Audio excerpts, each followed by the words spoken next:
David Pakman Show at davidpakman.com.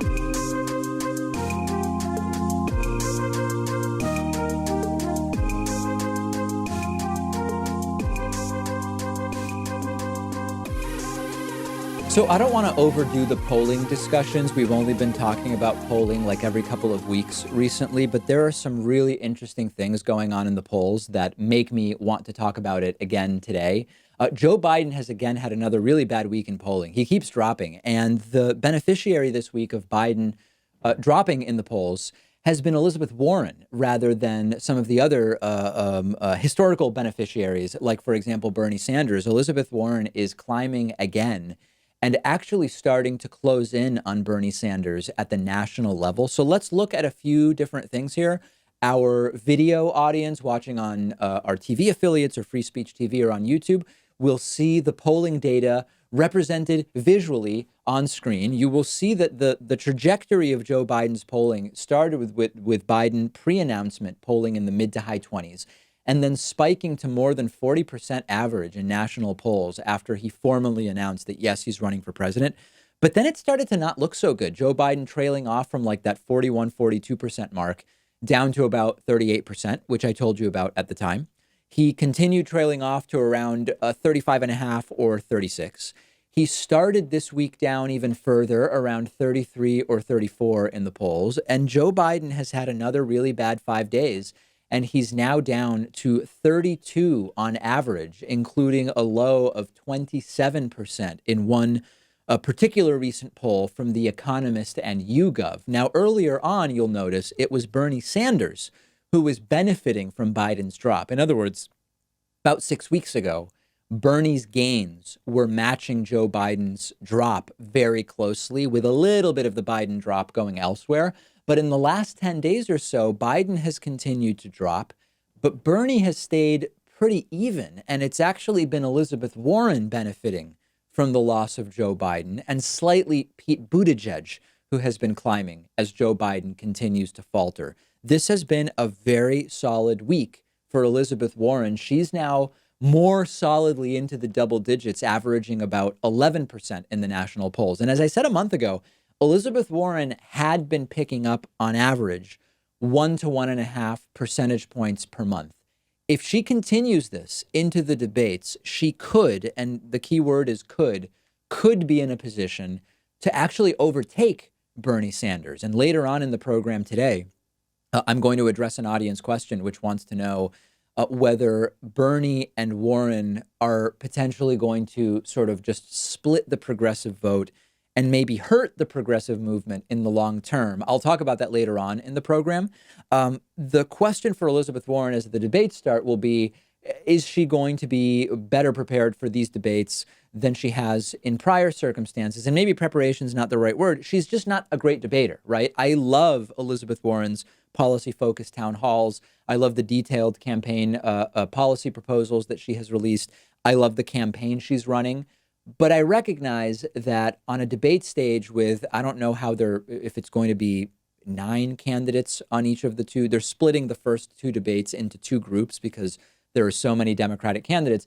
I don't know if Elizabeth Warren on a stage with 8 other people is going to do well in a way that is actually going to help her polling, because I just don't think that's the best sort of setting for her. So this is national polling. Let's look at a couple of other things, including Iowa, because meanwhile in Iowa, Joe Biden is now barely leading at all. Biden is holding an average lead of just 5 points in Iowa over Bernie Sanders, with a margin of error somewhere between 3 and 4 typically. That is not particularly good for Joe Biden. So I believe that Iowa is effectively up for grabs. I don't mean Biden is losing as of today. What I mean is it's close enough and far away enough. It's the polling is close enough and the caucus is far away enough that the debates could actually push Iowa to Bernie Sanders, or even potentially to somebody else, depending on how the debates go. Looking at New Hampshire, not surprisingly, New Hampshire has a different sort of theme. New Hampshire Democrats are more establishment centrist than Iowa caucus goers, maybe, and Joe Biden has a larger lead there. He's plus 13 in New Hampshire. Iowa is the first caucus. The New Hampshire primary comes after that. So there are a couple of different views on these polls and on the 2020 primary. One view is it's over. If you look at June of the year before the election, historically, the leader in June of the year before the election usually ends up being the nominee, meaning it's Biden and that's it. That's one view, okay? The other view is this thing is totally wide open. Anyone can win this and it's still early. I think neither view is probably the right one here. It is not wide open, but there is still certainly a chance for one of the other front runners to win. Historically, there have been moments in June of the year before the election where you have one candidate polling 60% and then a bunch of other people in the single digits. That is not the situation this year. You have Joe Biden dropping and only leading Bernie Sanders by a much more modest amount right now. And you have multiple candidates in double digits, certainly now Biden, Sanders, and Warren. And that could even change with Buttigieg or maybe even Harris as the debates get going. So I do think that there is an opportunity here for it to be somebody other than Joe Biden. I know that there are some people emailing me who say things like, David, nothing that has happened in the past matters this time around because everything is different. Trump as president, as the status quo, is so different than anything that has happened before. The leftward swing of Democratic voters is like nothing that we've ever seen before. Every election this happens. Every election there's a contingent that says nothing from the past matters because this time it's so different. I think that these are new circumstances, but anybody who's polling under 1% is done. Okay. I know people are emailing me, even saying that people like Beto are about to surge drastically as soon as the debates start. I don't think so. And he's polling like 3 or 4%.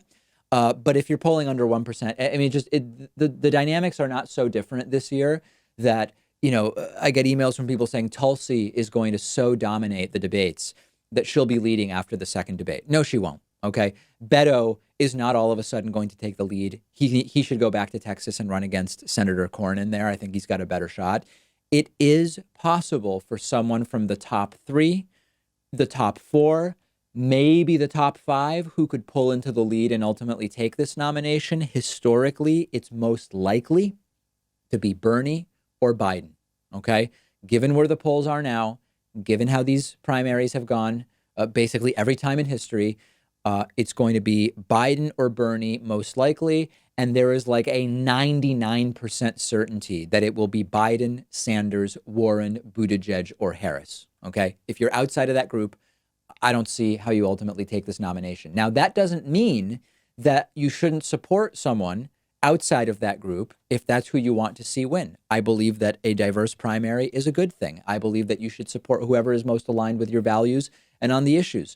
What I am telling you in terms of a historical analysis is that it is extraordinarily unlikely that anyone outside of the current top 5 ultimately is the nominee. If you disagree with me, tell me either how am I misunderstanding the current data, or how is the historical context not relevant to what is going on this particular time? Let me know. I'm on Twitter at dpacman. The show is on Twitter at David Pakman Show, and it's a good one. It's a good one this week. The David Pakman Show at davidpakman.com.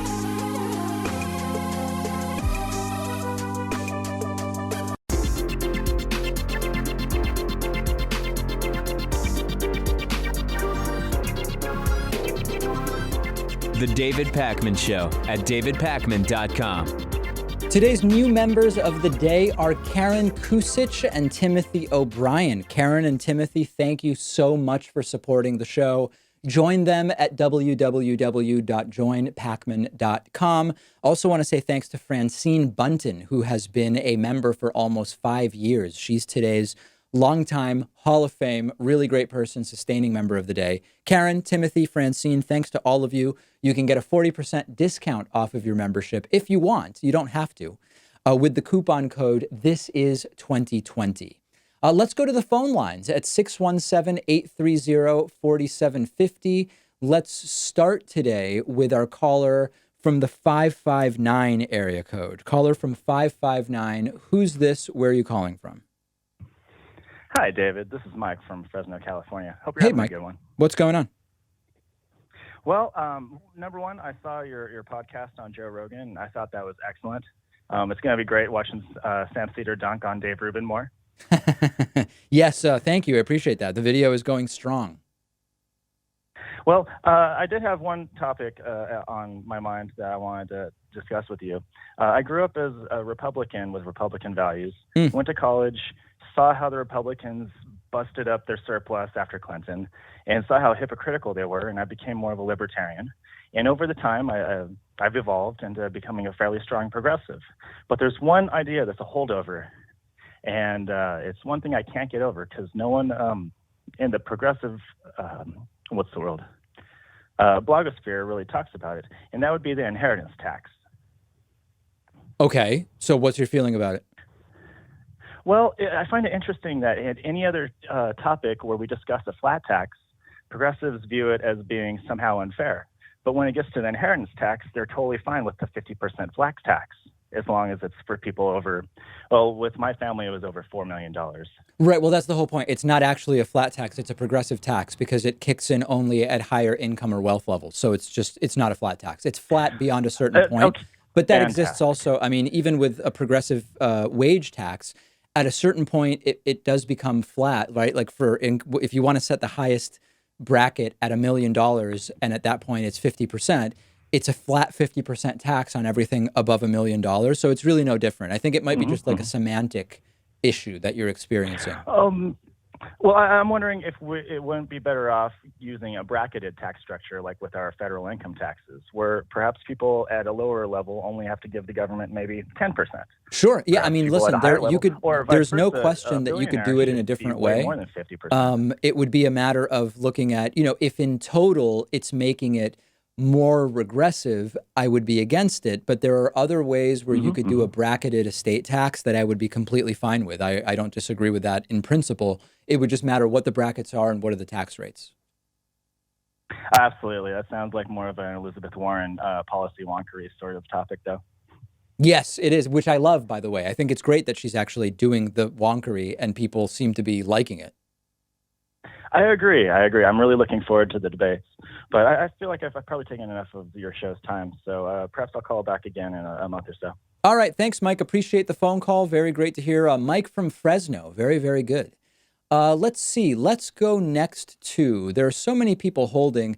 I've got a note that there was a caller who never gave their name, but interrupted all the time when they called in February. I don't even know how they would know that's who I'm going to, but does that ring a bell? Would you know who it is that I'm talking to you right now? Hello, hello? If you interrupted when you called last time, I can hear background noise, so you're on. It just sounds like you don't know that you're on. All right. Well, I was looking forward to that, but the interrupter didn't know. They must not self-identify as an interrupter, so therefore they didn't realize I was going to them. Okay, let's go next to our caller from the 479 area code. Who's calling today from 479? Hello, David. My name is Jacob. I'm from Fort Smith, Arkansas. How you doing today? Hey, how you doing, Jacob? I'm doing all right. So I called you a couple of years ago, and I'm wondering if I asked you this specific question, and I'm just wondering if you probably may not remember the question, but like I'm wondering if you have probably evolved on this question that I'm going to ask you. Basically, I asked you about Medicare for all, right? And if you think it'd ever be implemented, but with Bernie Sanders running his campaign the way he does, and let's say he does win, and the way he plans on trying to get implemented, do you think it's more likely now, do you think you have evolved on, if he wins, that, in the next 5-10 years, we could actually have like a Medicare for all system? Or do you think it's still, because you said before, back when I talked to you, it was like a state-by-state issue that you probably think is more likely, but like with the way Bernie Sanders is trying to rally his people, his constituent, or the Democratic base, I mean, I'm just thinking it's more likely he could possibly get it implemented, but I don't know. What's your Yeah, I mean, I definitely opinion on think that? it's. I think that now my perspective is that it's more likely that there will be a national Medicare for all implementation than I thought whenever you called a couple of years ago. I still think that there are just significant barriers, and I think that the idea of doing it at the state level, still at least initially doing state single payer, is still not a bad idea, particularly because the states most likely to first implement it are the states where the math will be most favorable to actually doing it. But I've actually, the way I've evolved is a different one on Medicare for all. I am more open than ever to other ways of achieving universal coverage in a nonprofit, non-predatory way. And this has become a reality for me just by learning more about other systems, whether it's the German system, French, or UK, Canada, et cetera. So I'm a huge supporter of expanding Medicare to Medicare for all. It would be multiple times better than what we have. But I also, and I said this on the Joe Rogan program, and it was misquoted, interestingly, Medicare as a base has some issues. Of course, they are solvable issues. So my position is I'm open to any path that takes the vulture capitalism out of healthcare, and it makes sure that everybody has access to care regardless of ability to pay. I will have a conversation about any of those systems, and I think Medicare for all is a good option, but it's just one option. Yes, and I agree with you there because, like, with people that are not able to afford it, I mean, it just makes sense that, when you need help, you should be able to get it without having to, break the bank. I mean, any type of, I think, Medicare for all would be good, and because there are always going to be rich people and poor people, no matter what kind of, especially living in a capitalist society. There's always going to be somebody at the bottom of the ladder that they're going to need help eventually. People get sick, so I do agree with you. So. All right, very good. Appreciate the call. Your audio sounding a bit odd, so I'm going to let you go. But yes, my view, if it has evolved, it has evolved only in being more optimistic for sure. Let's go next to our caller from the 754 area code. Who's calling today from 754, and where are you calling from as well? Hi there, David Pac-Man. My name is John Andu, and I'm calling from Broward County, Florida. Hey, how you doing, John? I'm doing good. And my question for you is, I want to ask you about generational theory, and especially about the Strauss-Howe theory on generation. And have you ever heard about it? And, I have, yeah. I actually interviewed, I think it was Howe. I interviewed Howe about it. Okay. And if I recall correctly, or was it Strauss? Now I don't remember. If I recall correctly, isn't Steve Bannon like a big follower of that? Yeah, he is. Yeah. I mean, listen, But I don't have he any... kind of dilutes it. I'm sorry, what was that? He kind of dilutes it and corrupts it in his own, way. Yes. And kind of, try to reinforce it for the right-wing populism.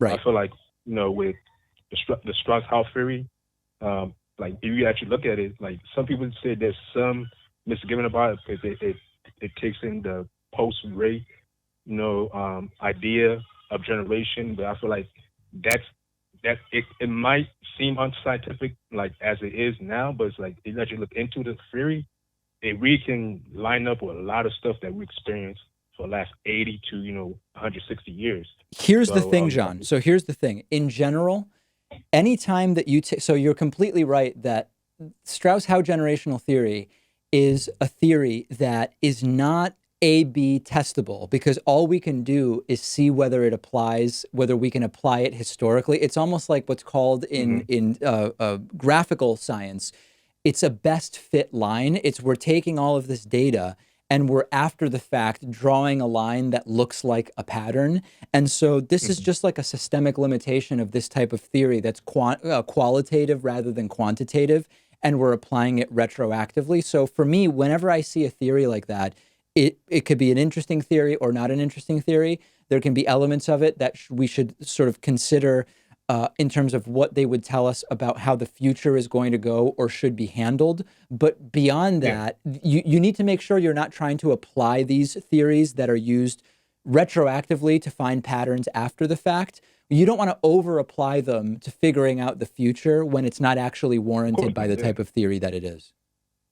Yeah, it's that saying, the best way to predict the future is to look into the past. Sure. I feel like the Strauss-Howe theory really, goes into that. Like, because the two theories, Neil Howe and William Strauss, they looked into 500 years of American Anglo history, Yes. and were able to find certain patterns. Like, okay, whoa, like every 80 years there's a crisis that happens. Like the certain, the certain, like, each generational, like, the awakening, the high, the awakening, the unraveling, the crisis. And then when the crisis comes, it goes back to the high. It's like, oh wait, like it's like, just the way the pattern, goes. Like, it's not exactly saying that we can predict the future, but it's like how each generation and the archetype, the hero, the nomads and the civic and the artist, like each of them have an archetype and a characteristic that can, like, in some way predictably react to it. That's predictable, but each generation, each event is different. But Absolutely. But so now let me ask you this question, John. Knowing that, what specific actions could we or should we be taking now for improving the future? Okay, so right now, when you look into the theory, it's saying right now we are in the crisis mode of the generational theory. So currently, we're in a time where great international conflict, economic downturn, social cohesion is in cohesion, like this, like going down. Right. It was like currently the crisis is like they say it's every 22 years for each generational mode. So currently we are in the final half of the crisis mode, and we really had the economic meltdown in '08. So, but what should we do then? What should we do on the basis of having identified that pattern? So what we should do is, like, currently it's like we can't completely do anything, but we can see it and how it goes. And currently what I'm saying is we're looking right now at international conflict.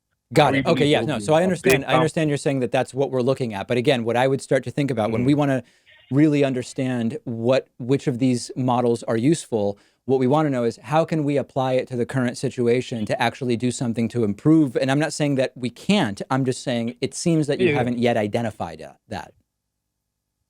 No, I'm not saying, like, I'm trying to predict how things are going. I'm just looking like, oh, whoa, like what happened between World War II and the Great Depression. It feels so eerie, similarly, to what's going on currently in our day and age.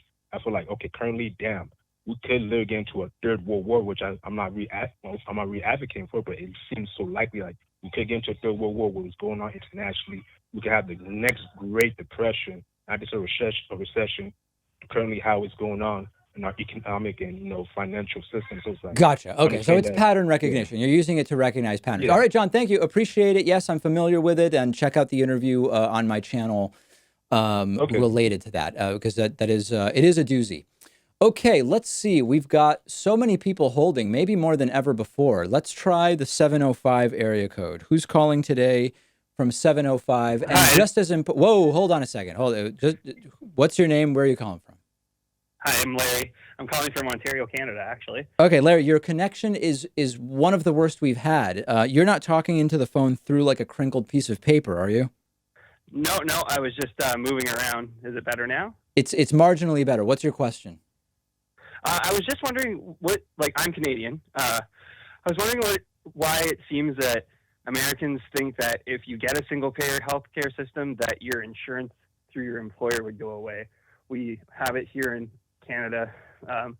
It covers a vast majority of things that don't get covered by our single-payer system. Well, I don't think everybody does think that. I mean, yeah, listen, so there have been questions asked, does private insurance get made illegal if you get single-payer or something like that? And most people say no, allow it to exist. It could cover optional procedures. It could cover cosmetic procedures. It could cover procedures at different facilities than maybe the single-payer system. But like dental and sorry to cut you off there. Ours covers things like dental and eyewear, like for going to see an optometrist and things like that. Right. That's exactly right. So it's just, I don't know. It just seems to be, I guess maybe it's, they're trying to straw man the argument that people would lose insurance that they have through their employer. Well, lose versus not need are two different things. And there's certainly no question that many employers would simply stop even offering to subsidize some kind of for-profit plan if instead there was some kind of single-payer plan available. That's all true, but I think the point is private insurance, if you don't outlaw it, it will still exist and it will still be available. It might cost more. It might not make sense to pay for it, but it's still something that would exist. I guess that makes sense.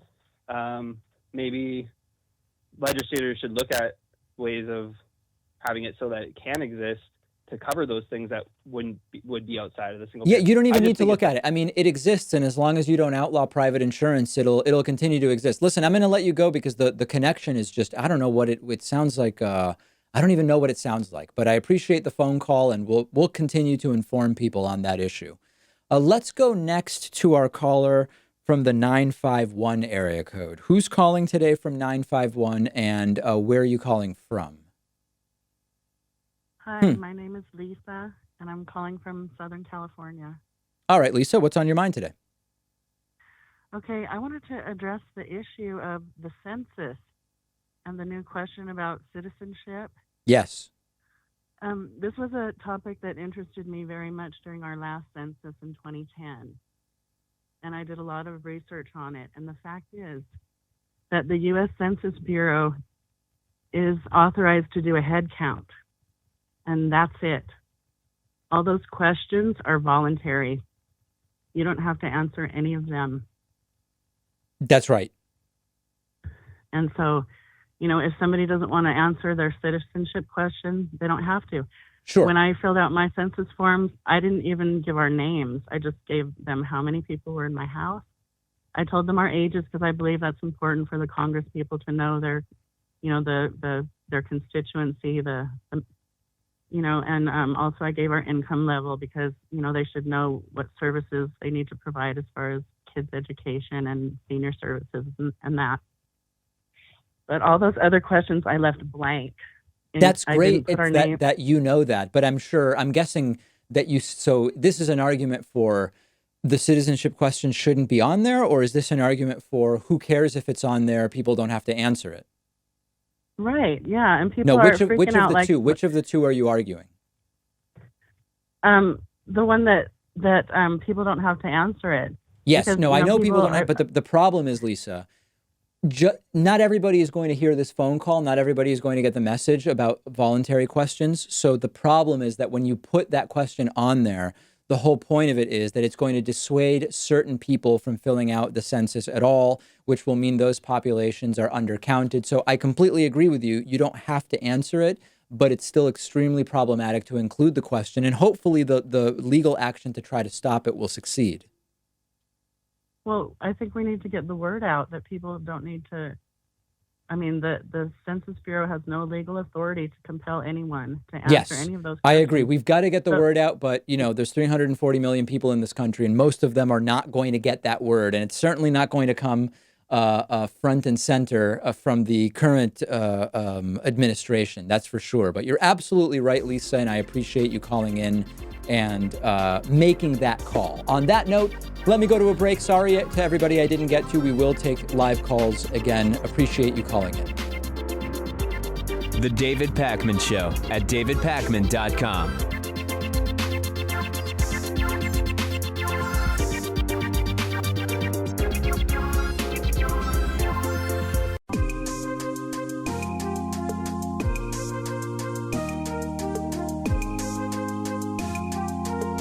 Welcome back to the David Pakman Show. Earlier this week, I interviewed David Wallace Wells about the climate and the sort of urgent nature of what is taking place currently and the seemingly intractable situation that we're up against when it comes to protecting the environment and protecting humanity from humanity effectively, and the effect that we are having on the climate and on the planet via industrialization and pollution and burning of fossil fuels. For today's classic interview, we're going to go back to my interview with David Keith from a couple of years ago, where we spoke about geoengineering. We didn't speak about geoengineering in the conspiratorial sense. We spoke about it in the sense of as a climate change mitigating mechanism. Let's check out that interview right now. I'm joined today by David Keith, who is professor of engineering and of public policy at Harvard University. You've worked in the fields of climate science, energy technology, you've been in public policy. It's so interesting now what we are seeing with regard to, I think that geoengineering is sort of crossing a lot of these areas that you've worked in, and it's touching on a lot of different aspects that are increasingly present sort of in the national narrative. Let's start for people who don't know what we're talking about. What's geoengineering?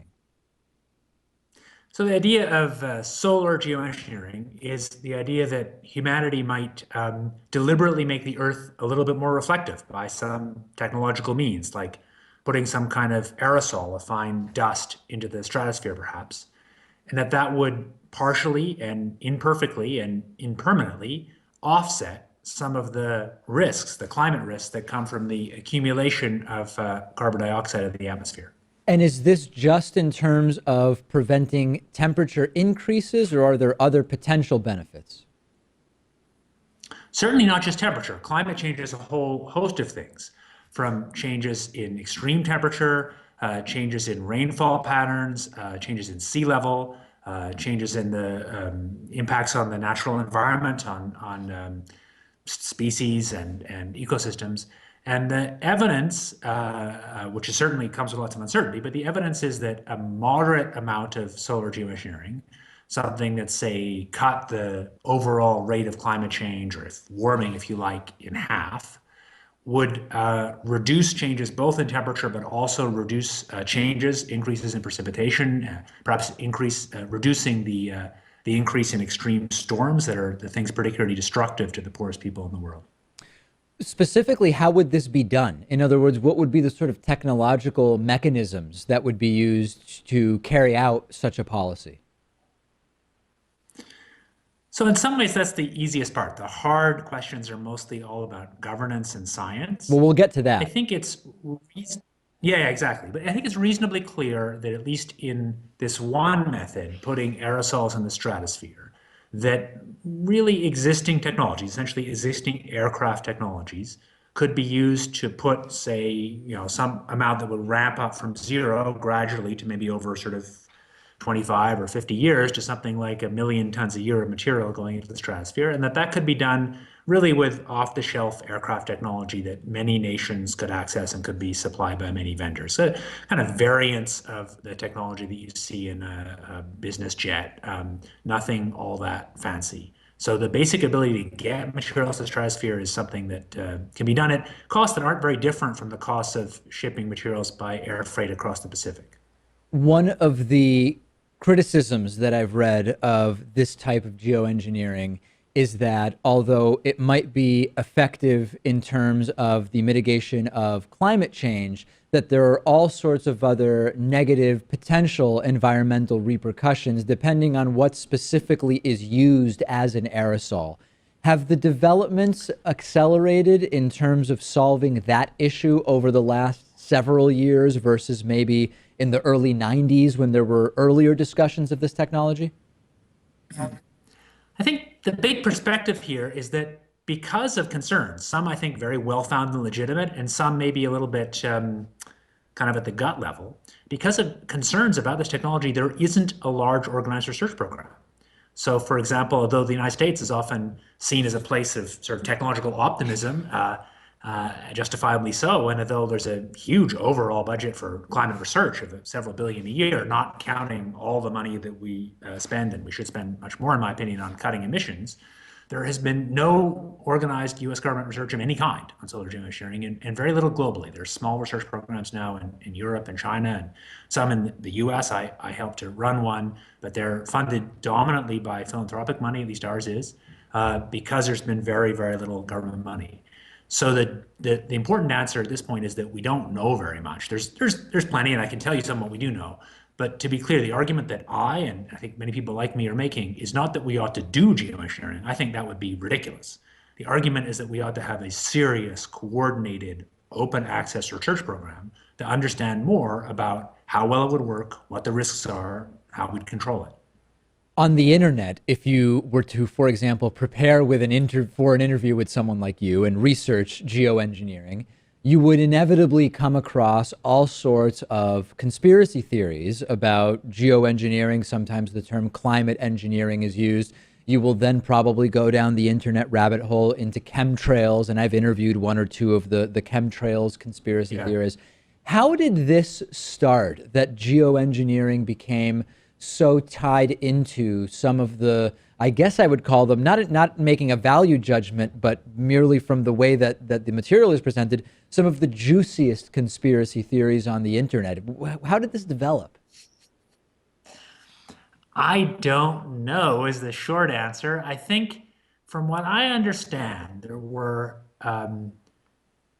long held beliefs by probably a very tiny number of people that the US government was sort of deliberately manipulating the ionosphere through something called the HARP program, which was actually a pretty normal nerdy physics program to try and beam microwaves into the ionosphere.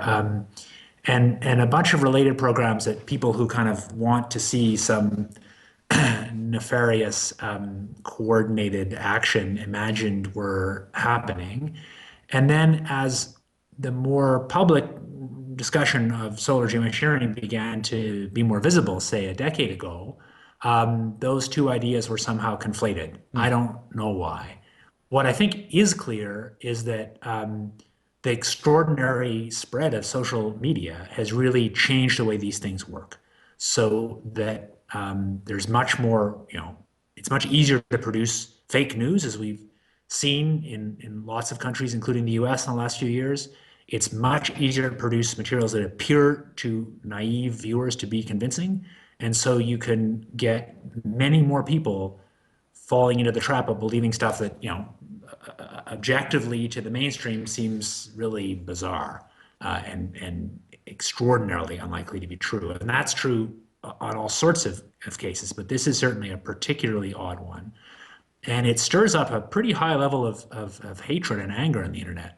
And I think it probably will affect the kind of normal discussion of geoengineering, which itself is controversial, but in totally different ways. Let's talk now a little bit about the sort of politics and governance issues around this. I mean, certainly I think we can all imagine how if you go up into the sky and you start spraying aerosols or whatever is ultimately used, those aerosols are not going to respect these imaginary lines on maps called country borders. So logistically, who needs to agree to such a program? What are the sort of governance obstacles that would be presented? It's a very hard question, and it's an emerging question. I mean, for all of these global public goods, and I think that's ultimately what this is, if it makes any sense, including goods that, of course, like any of them, have some risks and side effects. The way we manage them is is a work in progress. So that's true for managing pollution in the ozone layer. It's true for managing global climate. It's true for managing infectious diseases and all sorts of things. So there isn't a simple formula for what's legitimate.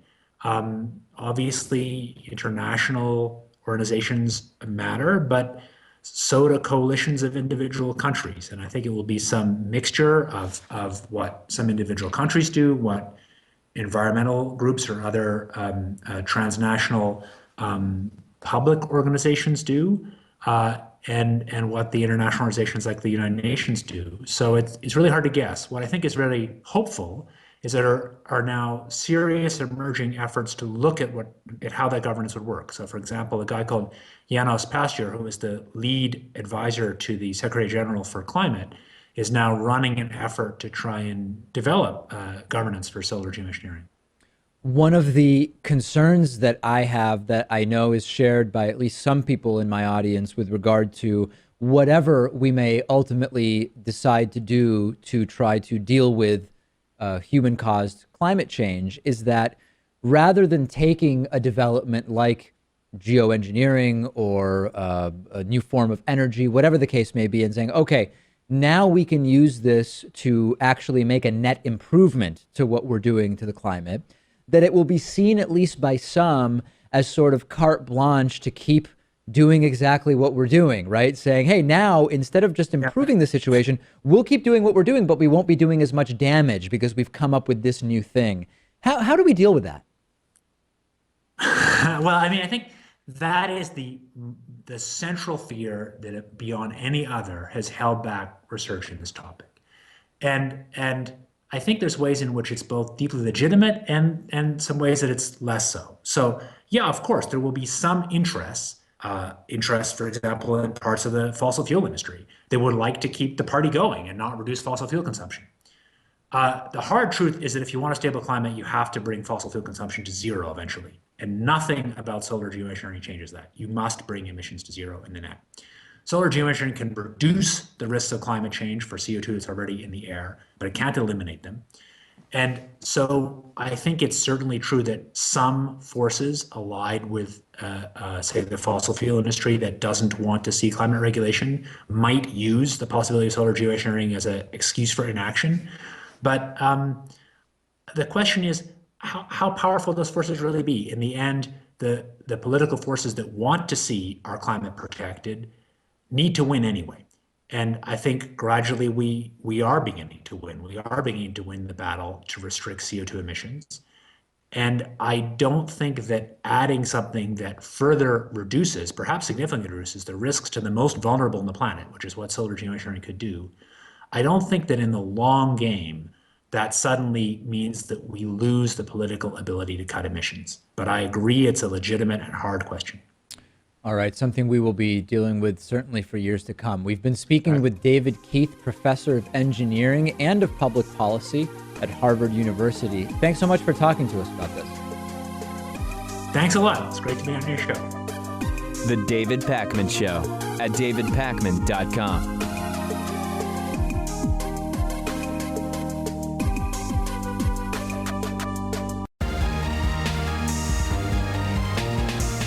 The David Pakman Show at davidpakman.com. All right, let's get into audience questions for the week. We missed audience questions last week because I was traveling back and forth to LA in the middle of the week. That led to us doing a sort of different Friday show where I didn't take audience questions, but we're doing it this week. The first one's from Estevel.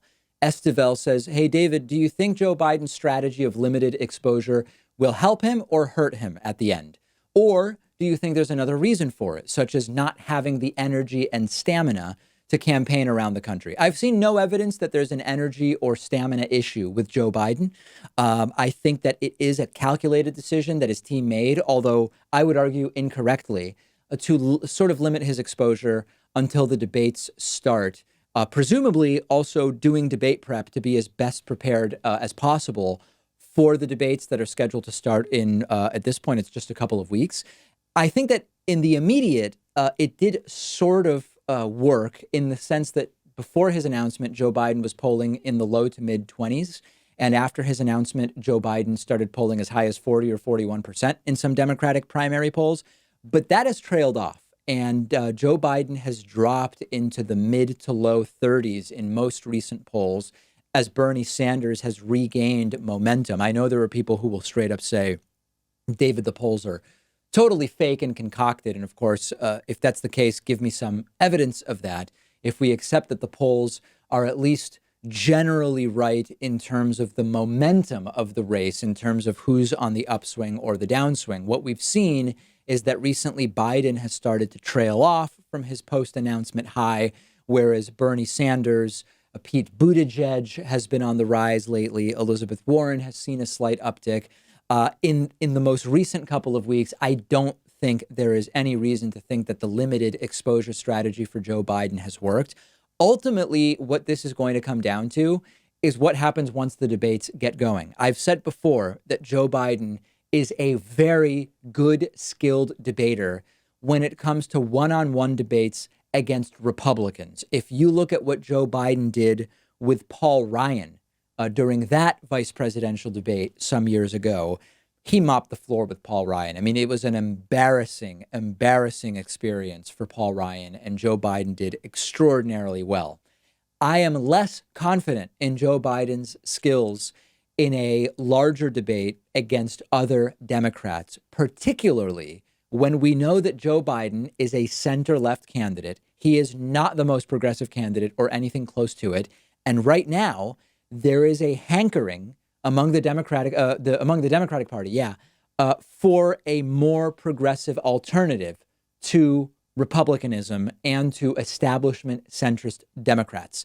So although I have full confidence that if Joe Biden is the nominee, he will do really well in debates against Donald Trump. This doesn't mean Joe Biden's politics are my politics. I am well to the left of Joe Biden. I'm analyzing what will happen when the debates start. I think Biden would do really well against Trump. I am not super confident in Joe Biden's ability to do a really good job against other Democrats, particularly other Democrats that are to Joe Biden's left. So we will see in the end what happens with Joe Biden's strategy. There is no question that once the debates start, Joe Biden's low exposure strategy is going to have to end if he wants to maintain the lead that he has in the Democratic primary, period. Because other candidates that are doing everything from numerous town halls, including in red parts of the country, like Elizabeth Warren, to a Fox News town hall, like Bernie Sanders, to all sorts of different shows ranging from Bill Maher to The Breakfast Club, like is Andrew Yang, even though his polling numbers aren't great. I don't see how Joe Biden sticks it out till the end with the limited exposure strategy, but we'll see if it pays dividends for him in terms of allowing debate prep between now and the start of the Democratic debates. Johnny wrote in. Johnny says, David, WTF is Nancy Pelosi doing? She can't be playing politics. If she is, America is losing. Also, is it possible that this anti-impeachment stuff from Pelosi is a strategy? I genuinely don't know. My instinct is that Nancy Pelosi just doesn't think that trying to impeach Trump is a good idea. I think that that's genuinely her belief. I think that she's wrong. I think that the Democratic Party would benefit significantly from immediately starting an impeachment inquiry into Donald Trump, getting the content of the Mueller report out in front of the House of Representatives, informing the American people who mostly have not read the Mueller report, informing some of the Fox News audience, piercing the echo chamber of some of the Fox News audience so that they realize that William Barr's no collusion, no obstruction nonsense is simply nonsense and not actually found anywhere in the actual Mueller report. I think that would be really good. So if Nancy Pelosi genuinely believes that impeachment inquiries in the House would not be a good idea or would not be good strategy, I simply disagree with her. However, if you said to me, David, is there any way in which Nancy Pelosi might be executing some kind of really great strategy around the idea of not impeaching Donald Trump, not starting an impeachment inquiry now, the best possible steel manning I can do of Nancy Pelosi's position is that she has calculated that it's too early to launch an impeachment inquiry and that it would be more damaging to Trump to do it in a few months, in 6 months or something like that in terms of the 2020 election. Would she be right if that was her perspective? I don't know. I actually think that there would be a strong cumulative effect of starting the impeachment inquiry now. I think an impeachment inquiry that starts now and exposes a lot of really damaging, possibly criminal activity by Donald Trump, which is what is in the Mueller report, remember, might entice more Republicans to join the primary and run against Trump, in addition to just former libertarian William Weld, who now is running as a Republican challenger to Donald Trump.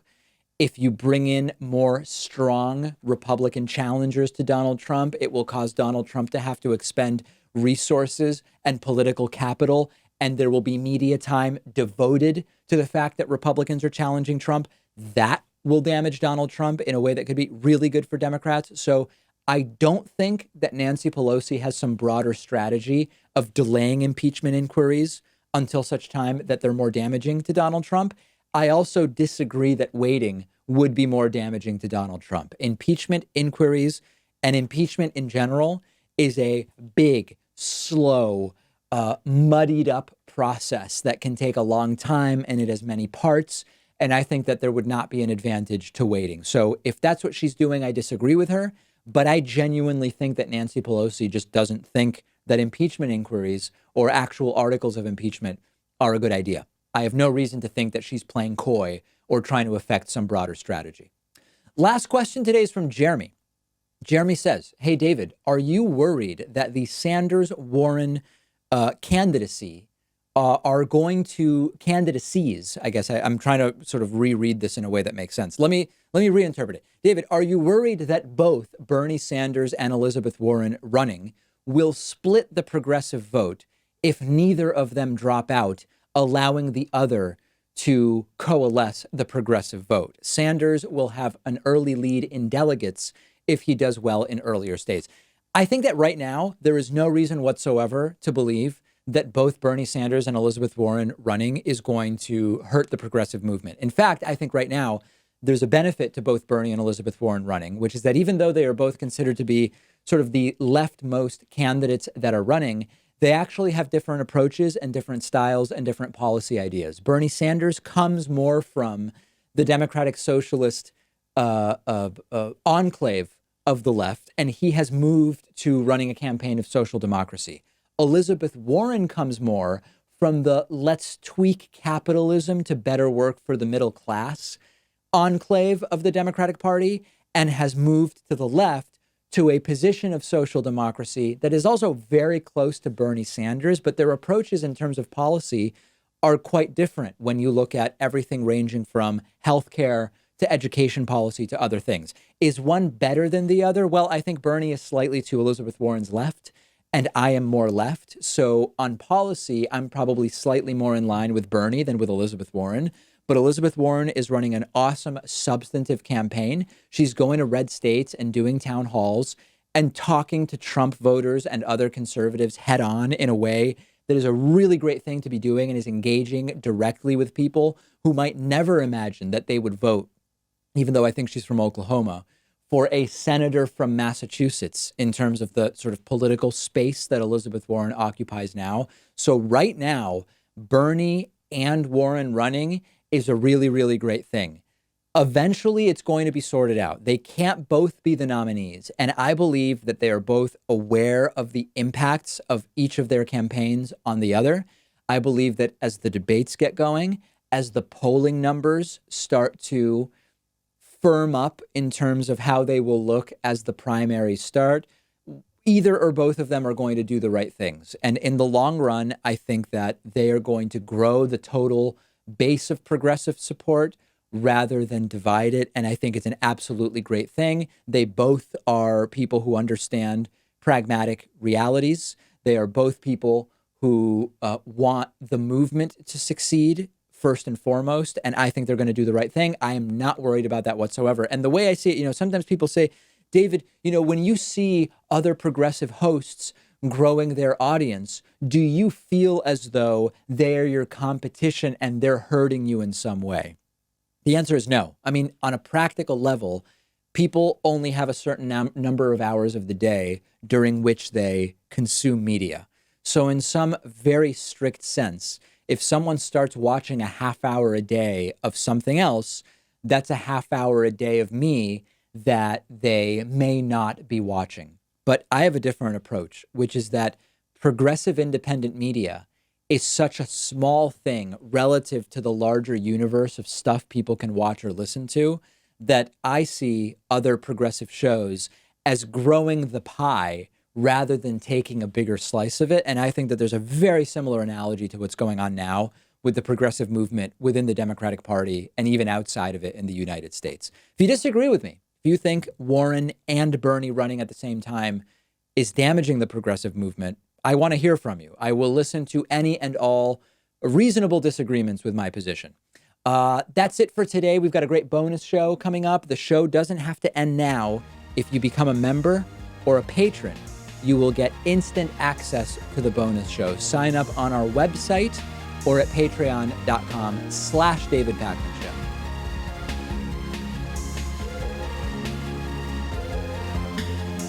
The David Pakman Show at davidpakman.com.